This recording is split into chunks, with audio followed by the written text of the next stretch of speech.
Αυτό το βίντεο είναι το τελευταίο. Αγαπημένες μου λολότες και λολότι, είμαι στην ευχάριστη θέση να σας ανακοινώσω ότι αυτό το βίντεο είναι το τελευταίο που βλέπετε από το μαγαζί μας στην Προμηθέως στη Θεσσαλονίκη. Το επόμενο βίντεο από το καινούριο μαγαζί στη Βάκχου 16. Φυσικά για το τελευταίο άφησα και το καλύτερο. Ήρθε καταπληκτικός, μοναδικός απορροφητήρας για τη σκόνη των νυχιών.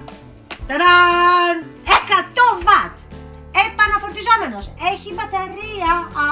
2.000 mAh μπαταρία. 4.500 στροφές νομίζω. Είστε έτοιμες να δείτε αυτό το διαμάντι, αυτό το κόσμημα. Αυτό, παιδιά μου, είναι μαγνητικό. Αυτό είναι το υπέροχο φίλτρο του. Ψηφιακό. Και πάμε. Εγώ τι κάνω? Ακουμπάω.